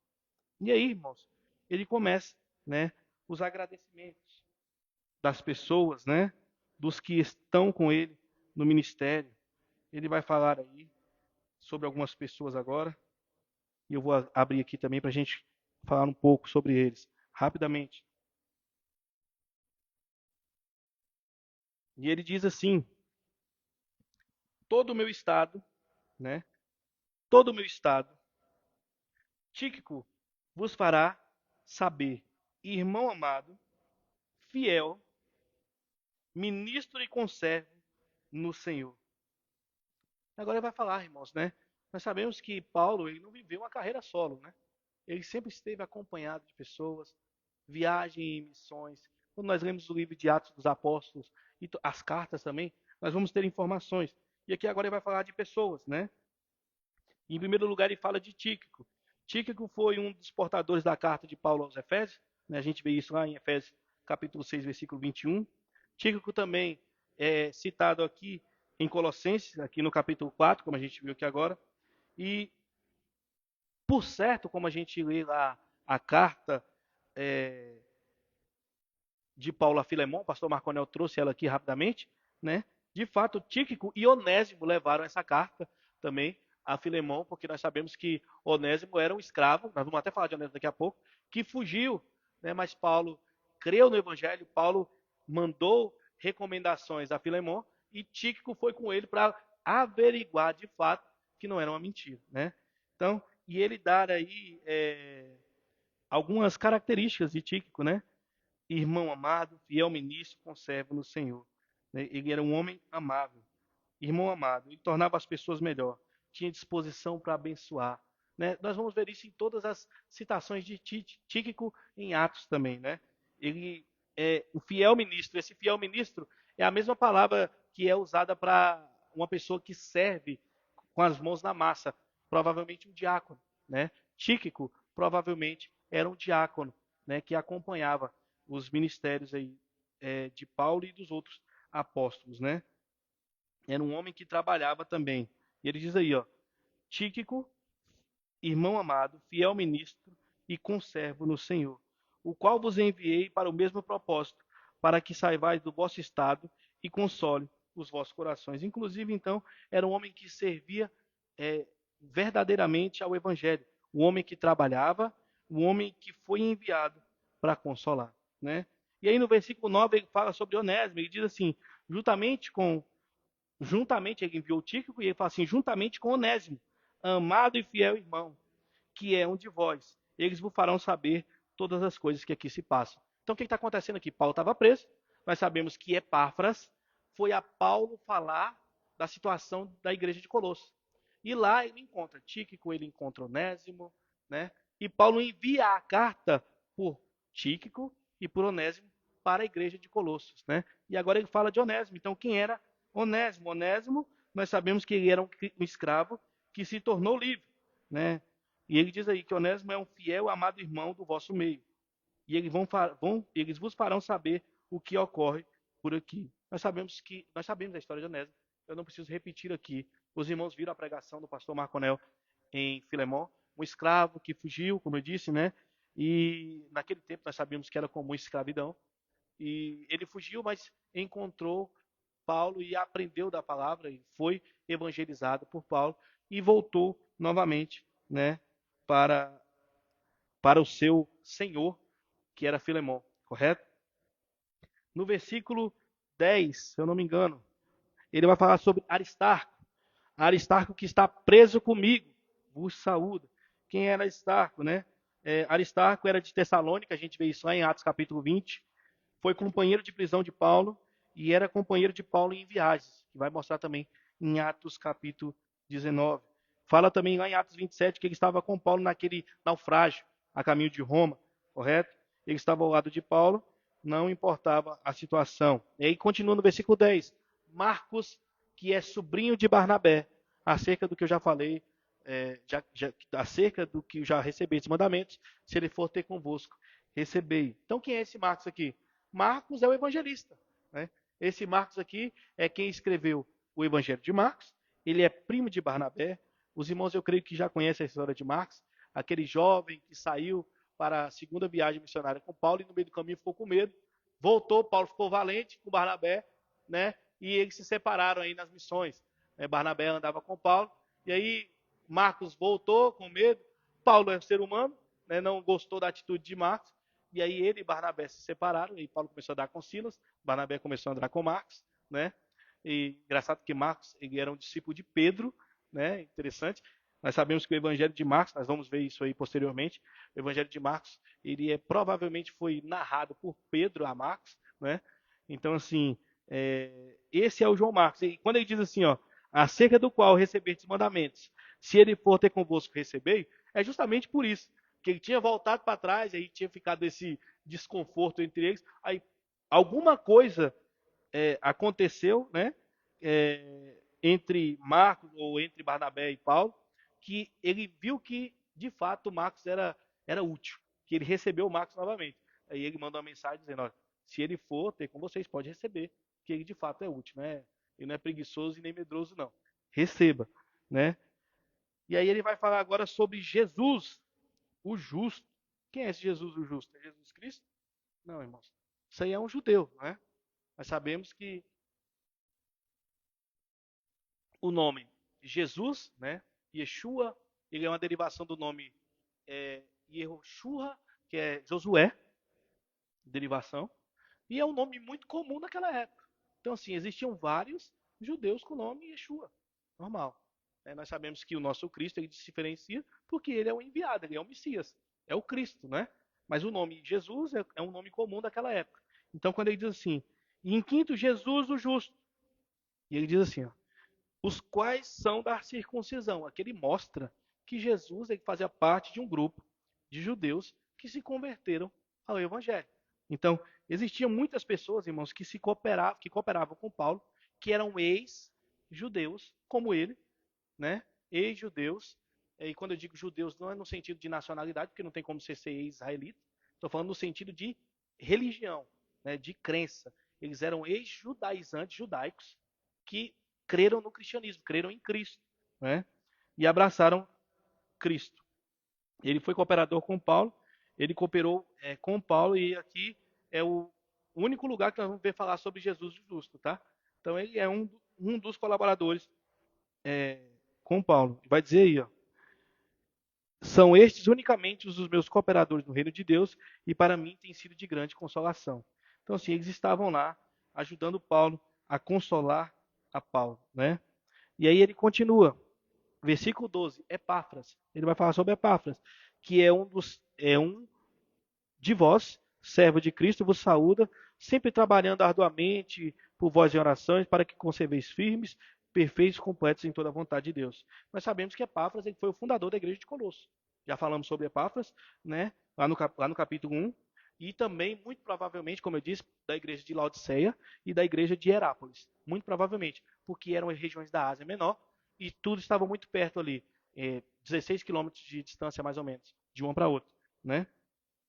Ele viajou para Roma para trazer a situação de Colossos para Paulo e recebeu, né, as orientações de Paulo. E Paulo dá afirmações aqui de que Epáfras de fato era um cristão, porque orou pela igreja constantemente, intensamente e especificamente, para que eles permanecessem firmes, perfeitos, completos em Deus. Viu aí?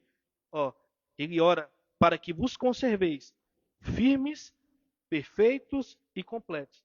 Justamente tudo que a heresia atacava. Atacava o quê? A estabilidade em Cristo, a perfeição em Cristo e a completude em Cristo.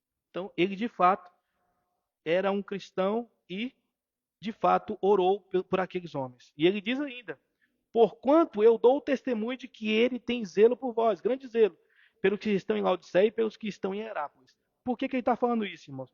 Porque ocorreu, né, de acordo com a tradição, um boato que Epáfras ele tinha fraquejado na viagem para Paulo, né, indo para lá, e ele estava uma espécie de fofoca, uma espécie de somente acusações, e Paulo estava afirmando que não, que ele de fato tem zelo pela igreja. E o que ele foi fazer foi de fato pedir orientações para Paulo, para que Paulo ajude a igreja a se livrar das heresias. E Paulo diz: o qual dou testemunho de que ele tem zelo por vós, pelos que estão em Laodiceia e pelos que estão em Herápolis. Não somente os colossos, mas os de Laodiceia e os de Herápolis, né?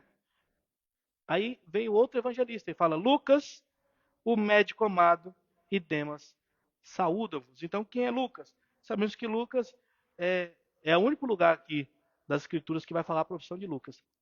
Nós sabemos que Lucas é médico por conta dessa palavra aqui, por conta desse texto. Colossenses capítulo 4, versículo 17. Não, versículo 14, perdão. Lucas, o médico amado, saúda-vos. Então, quem é Lucas? Lucas é o evangelista, né? Evangelista Lucas é aquele que escreve o evangelho, né? Gentil, médico, missionário, foi possivelmente, irmãos, muito provavelmente, o único escritor da Bíblia não judeu, muito provavelmente, o único escritor da Bíblia que não tinha nacionalidade judaica, ou não tinha pai ou mãe, como Paulo, né? Judaica, ele era possivelmente o único, né? Que escreveu a Bíblia não judeu. Escreveu o Evangelho de Lucas, Atos dos Apóstolos, nós sabemos disso, né? Uniu-se a Paulo nas viagens missionárias, como está lá em Atos capítulo 16, em Troade, né? E como é que a gente sabe disso? Porque lá em Atos ele escreve: nós andamos, né? E vai narrar na primeira pessoa que estava na viagem. Também com Paulo para Jerusalém, lá no capítulo 20, para Roma, no capítulo 27, né? E permaneceu com Paulo até o fim, como Paulo vai dizer lá em 2 Timóteo, capítulo 4, versículo 11. Muito provavelmente também, irmãos, Lucas acompanhou Paulo como seu médico pessoal, porque nós sabemos que Paulo ele tinha, né, muito provavelmente alguma enfermidade, né? E ele sempre, Lucas muito provavelmente acompanhou Paulo. E ele cita mais uma pessoa no versículo 14, que é Demas. Quem é Demas? Né? Demas é aquela pessoa, né, que nós conhecemos na palavra, que foi um dos companheiros de Paulo, mas como diz lá em 2 Timóteo, capítulo 4, versículo 10, é um dos cristãos que deixaram se levar pelo amor, né, ao mundo. É o que Paulo diz lá em Timóteo. Então, neste momento, olha que interessante, neste momento, na prisão de Paulo, Demas está com Paulo. Demas está com Paulo, juntamente com Lucas, e Paulo ainda fala: ó, Demas e Lucas, saúdam-nos. Olha a diferença. Mas em Timóteo, na última carta que o apóstolo Paulo escreve, 2 Timóteo, no capítulo 4, no verso 10, Paulo vai dizer que Demas amou mais ao mundo do que o evangelho. Mostrando que, de fato, irmãos, a igreja visível não é a mesma coisa que a igreja invisível. Não são todos que estão dentro, que dizem que amam, que dizem que vivem, que de fato vivem, que de fato amam, que de fato creem. E olha que interessante, Paulo é um apóstolo de Cristo. Aqui, irmãos, mostra de fato a soberania de Deus. Porque se Paulo fosse onisciente, se Paulo, por ser apóstolo, fosse um daqueles que soubessem da salvação real e não real, ele seria um daqueles que já tinha abandonado Demas de mão. Ele ficou bravo com Marcos por causa de uma confusão. Imagine com Demas, que se ele soubesse que Demas ia sair. Veja porque Deus não nos permite saber da salvação. Neste momento, Paulo está com Demas em Roma, preso. Ele fala: ó, Lucas e Demas o saúdam. Em Timóteo ele fala: pô, Demas amou mais ao mundo do que o evangelho. Então, de fato, irmãos, o chamado ele é eficaz, mas quando é chamado. Não é o que eu falo. Ó, o apóstolo Paulo não tem poder na palavra. O poder não está na boca do apóstolo Paulo, na vida do apóstolo Paulo. O poder está no evangelho, na transformação. E nós vimos aqui que Demas não foi um transformado. Ele estava ali na caminhada, mas de fato só estando dioturnamente, né? Tem aquele cristão, e ele chama Demas de meu cooperador, né? Interessante aí. Meu cooperador. O saúde. E aí, saudai os irmãos que estão em Laodiceia, versículo 15, e em Ninfa, e a igreja que está em sua casa. Então, como eu disse, muito provavelmente Epáfras, Tíquico e Onésimo iriam juntos levar essa carta e leriam, como diz aí, ó, versículo 16. E quando essa carta tiver sido lida entre vós, que seja lida também na igreja de Laodiceia e também leiam também a epístola de Laodiceia. Olha que interessante. Então, era muito certo que a igreja de Colosso leria a carta, mandaria para Laodiceia, mandaria para Hierápolis, e eles também leriam uma carta que foi escrita a Laodiceia. Sobre essa carta que foi escrita à igreja de Laodiceia, nós não sabemos que carta é essa. Alguns teólogos eles tentam dizer que é a carta aos Éfesos, a igreja de Éfeso. Mas assim, não vamos conjecturar. Né? Paulo disse que era para ler a carta que foi lida em Laodiceia. Eu não sei se a carta que foi lida em Laodiceia foi de Éfeso, ou se ele escreveu uma carta a Laodiceia que não foi preservada. E se não foi preservada, porque Deus não quis assim. Nós cremos na suficiência da palavra. Agora, nós sabemos que as cartas eram lidas. Então, nós temos ciência de que a carta não era lida somente naquela igreja. Ela rodava, né? Os ensinamentos das heresias e as aplicações práticas rodavam para quê? Para que se acontecesse em Colossos, e poderia acontecer também em Tessalônica, poderia acontecer em Filipos. Então, eles rodavam as cartas para quê? Para que fosse tido aquilo como de fato doutrina e fundamentação. Não é? Dizei a Arquipo, estamos finalizando, irmãos. Dizei a Arquipo, atenta para o ministério que recebeste no Senhor, para que o cumpras. Quem é Arquipo? Arquipo está lá em Filemon. Muito provavelmente Arquipo é filho de Filemon. É filho de Filemon. Então, assim, quando nós olhamos de acordo com a tradição, muito provavelmente Arquipo ficou à frente da igreja na casa do pai. Ficou à frente da igreja na casa do pai. E esse ministério é justamente o que Paulo está dizendo aqui. Ó, dizer a Arquipo, atenta para o ministério que recebeste no Senhor, para que o cumpras. De estruturar e falar a palavra de Deus. Né? E ele finaliza, irmãos. Saudando de minha mão, olha o que ele diz aí.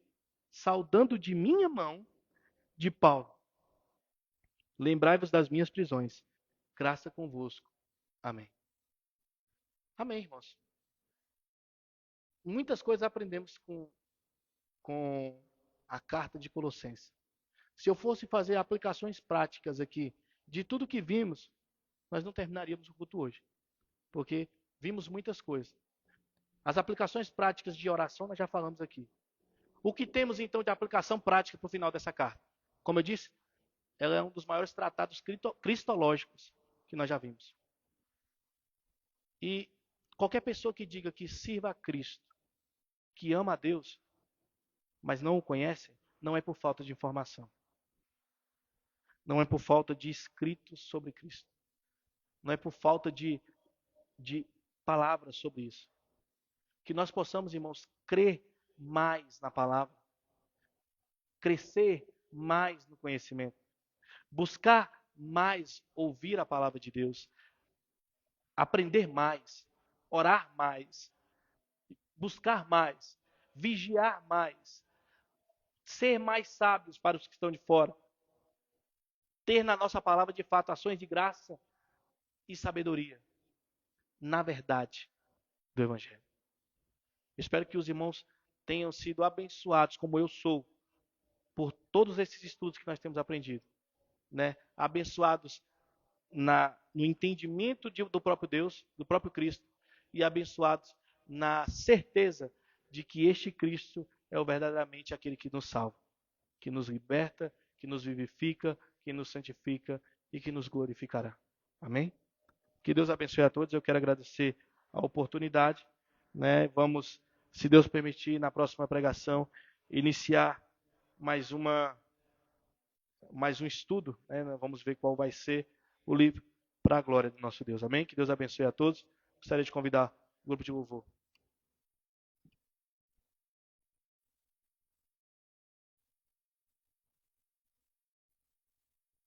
Boa noite, irmãos. Graça e paz.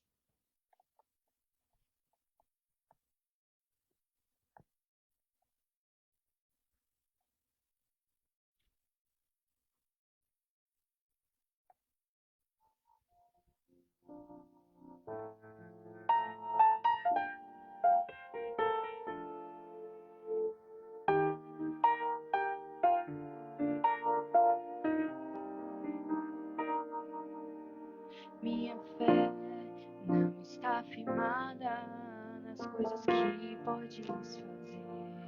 Eu aprendi a te adorar pelo que és. Dele vem o sim, o amém. Somente dele, mais ninguém. A Deus seja o louvor. Se Deus fizer, Ele é Deus. Se não fizer, Ele é Deus. Se a porta abrir, Ele é Deus. Mas se fechar, continua sendo Deus. Se a doença vier, Ele é Deus. Se curado eu for, Ele é Deus. Se tudo der certo, Ele é Deus. Mas se não der, continua sendo Deus. Minha fé não está firmada nas coisas que podes fazer. Eu aprendi a te adorar pelo que és. Dele vem o sim, o amém. Somente dele, mais ninguém. A Deus seja o louvor. Se Deus fizer, Ele é Deus. Se não fizer, Ele é Deus. Se a porta abrir, Ele é Deus. Mas se fechar, continua sendo Deus. Se a doença vier, Ele é Deus. Se curado eu for, Ele é Deus. Se tudo der certo, Ele é Deus. Mas se não der, continua sendo Deus. Eu não adoro pelo que Ele faz, eu adoro pelo que Ele é. Haja que houver, sempre será Deus. Eu não adoro pelo que Ele faz, eu adoro pelo que Ele é. Haja que houver, sempre será Deus. Se Deus fizer, Ele é Deus. Se não fizer, Ele é Deus. Se a porta abrir, Ele é Deus. Mas se fechar, continua sendo Deus. Se a doença vier, Ele é Deus. Se curado eu for, Ele é Deus. Se tudo der certo, Ele é Deus. Mas se não der, continua sendo Deus. Agradecemos a oportunidade.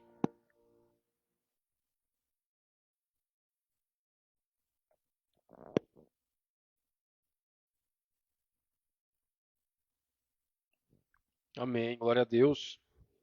Mais um livro, né? Mais uma carta finalizada para a honra e glória do nosso Senhor e Salvador. Só temos a agradecer o aprendizado, né? A cada carta finalizada, estudada assim com mais profundidade, a gente aprende mais, vê o contexto, a aplicação da nossa vida, do nosso dia a dia, né? Como essa carta de Colossenses finalizou e o pastor Rafael trouxe muitas aplicações práticas para a nossa vida, principalmente nesse mundo que vivemos, né? Nessa não diferenciação da verdadeira doutrina, né? Num mundo em que cada igreja prega algo diferente, e que o cristão verdadeiro, quando vai tentar buscar uma verdade, ele acaba encontrando várias teorias, vários falsos evangelhos e não consegue entender é, o que é o verdadeiro evangelho.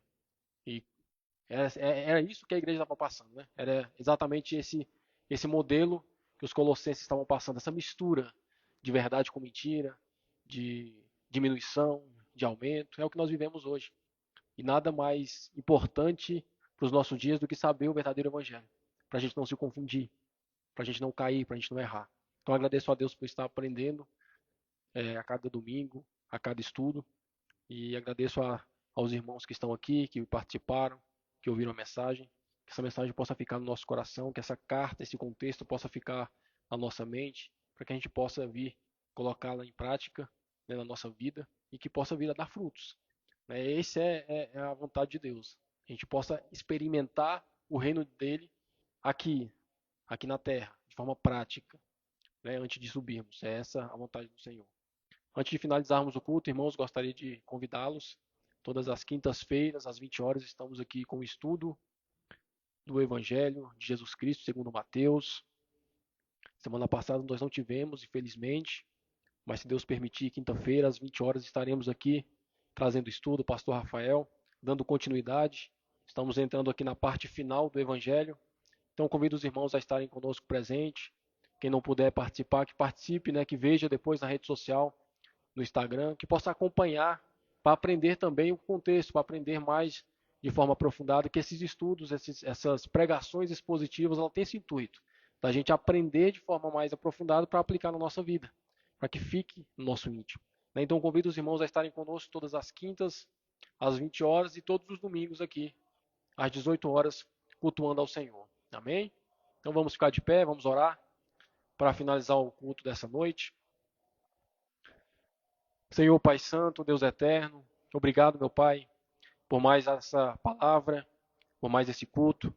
Obrigado por mais esse ensinamento, pelo Teu Espírito Santo ter nos orientado, ter nos exortado. Que essa palavra, meu Pai, possa ficar no nosso íntimo, que ela possa entrar na nossa mente, que ela possa ser plantada no nosso coração. Que nós possamos, meu Pai, refletir nessa palavra, refletir nas Tuas palavras, na Tua instrução, durante toda a semana. Que a gente possa colocar em prática, Senhor. Que a gente possa ser verdadeiro cristão, aquele que foi renovado, aquele que foi transformado e aquele que pode transformar pessoas através do exemplo, através do Evangelho, através de uma palavra, como foi dito aqui, que a nossa palavra seja sempre com graça, temperada com sal, para que nós possamos, meu Pai, ganhar pessoas, para que nós possamos, através da nossa palavra, chamar pessoas ao arrependimento.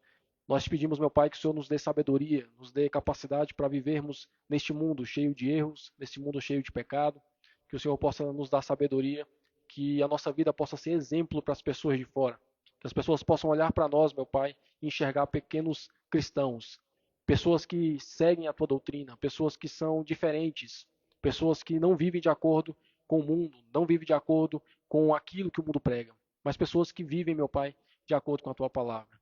Que o Senhor possa nos capacitar, porque sozinhos nós não conseguimos. Com a nossa vontade, com o nosso esforço, sem o Teu Espírito, nós não conseguimos. Então nós pedimos, meu Pai, a aprovação e o Teu Espírito nos guiando dia após dia. Que nós possamos vencer os obstáculos, que nós possamos vencer todos os nossos problemas, tudo aquilo que pode nos impedir de ir a Ti, tudo aquilo que nos impede de ver a Tua verdade, tudo aquilo que nos impede de ouvir a Tua mensagem, meu Pai. Que o Senhor afaste de nós tudo o que impede a nossa salvação, tudo o que impede o nosso crescimento espiritual. E que o Senhor nos fortaleça no Teu Espírito, para que nós possamos crescer na graça e no conhecimento de Cristo Jesus. Nós pedimos também, meu Pai, nesta noite, proteção para nossa casa, para nossas famílias, para nossos familiares, em qualquer lugar que a gente for, que o Senhor possa nos proteger de todo mal, do mundo físico, do mundo espiritual, seja no trabalho, seja na escola, seja em casa, com os nossos familiares. Que o Senhor possa estar nos cobrindo, meu Pai, com a Tua mão poderosa e possa estar nos guiando no Teu caminho correto. Que a gente possa ser guiado pelo Teu Espírito em todas as decisões, em tudo aquilo que nós viermos a fazer na nossa vida. É o que nós Te agradecemos e Te pedimos, meu Pai, em nome de Jesus. Amém. Agradeço, irmãos, graça e paz a todos. Está finalizado o